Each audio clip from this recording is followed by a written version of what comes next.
ఏంటి గణేష్ ఈ సంవత్సరం ఎలా చేసావు? నీ బర్త్డేని గ్రాండ్ గా చేద్దాం అనుకున్నాను. ఏడ్చేర్లే, మీ సెలబ్రేషన్స్ నాకు తెలియవేటి. చందా పేరు చెప్పి దందా చేస్తారు.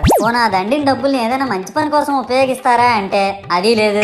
పైగా నా విగ్రహాన్ని కొనడానికి పెళ్లి సంబంధాల్లో పిల్లని చూడడానికి వెళ్ళినట్టు పొలోమను 10 మంది వెళ్తారు. అందులో ఒకడికి ఆ బొమ్మ నచ్చిందని, ఇంకోటికి ఈ బొమ్మ నచ్చిందని. నా కర్మ ఏంటంటే అక్కడ ఉన్నవన్నీ నా బొమ్మలే. మళ్ళీ తీరా 10 మందికి ఒక బొమ్మ నచ్చాక అమ్మేటోడు అలుసుగా తీసుకొని 10,000 15,000 అని బాంబు పేలుస్తాడు. ఎందుకురా బాబు ఇంత రేట్ అంటే కలకత్తా నుంచి తెప్పించామంటాడు. నాకు అర్థం కానిది ఏంటంటే ఎక్కడైతే నేను కలకత్తా నుంచి అయితే నాకన్నా మొనగాడు వస్తాడా, అక్కడ కూడా నేనే కదా.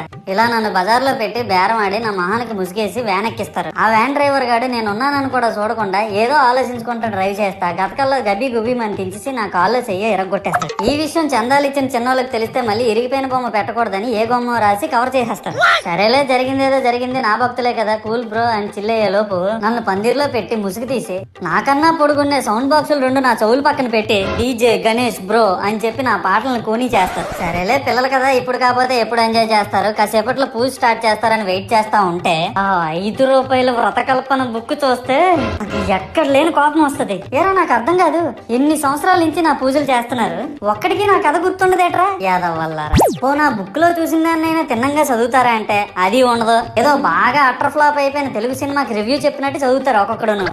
ఇంకా తర్వాత 9 రాత్రుల పాటు నాకు ఎన్ని సినిమాలు చూపించాలో అన్ని సినిమాలు చూపిస్తారా. ఇందులో ఫన్నీ పార్ట్ ఏంటంటే నేను ఎన్ని బ్యాచ్లను చూస్తాను తెలుసా. ప్రతి వీధి పందిరి దగ్గరికి తిరుగుతూ నా విగ్రహాలకు రివ్యూ ఇచ్చే బ్యాచ్ ఒకటి, ప్రసాదాల కోసం ప్రతి పందిరి దగ్గరికి తిరిగే బ్యాచ్ ఇంకొకటి. ఇంకా దరిద్రం ఏంటంటే నాకు కొట్టిన కొబ్బరికాయలు ఏమైనా మిగిలిపోయేమో వాటిని తీసుకెళ్లి పచ్చడి చేసుకుందాం అనే బ్యాచ్ ఒకటి. ఇవన్నీ చూస్తూ 9 రాత్రులు గడిపాక సరేలే సాయంత్రం అనిపిస్తారులే అని కాలు మీద కాలు వేసుకొని కూర్చుంటే అప్పుడు మొదలవుతాదిరా నా నిమజ్జనం వ్యాన్ ముందు 90 వేసి నాగిని డాన్స్ చేస్తారు. అంటే నాకు అర్థం కాదు, 9 రోజులు వాళ్ళతో కలిసి ఉన్నానని నన్ను కూడా వాళ్ళ ఫ్రెండ్ లా ట్రీట్ చేస్తారా ఏంటి?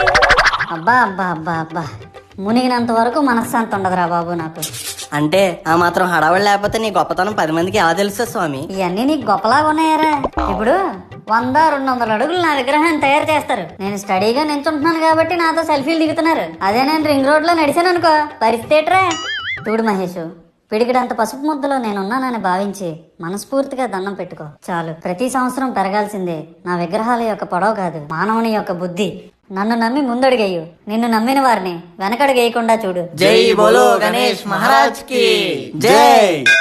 సర్లే గాని ముందు మాస్క్ వేసుకో.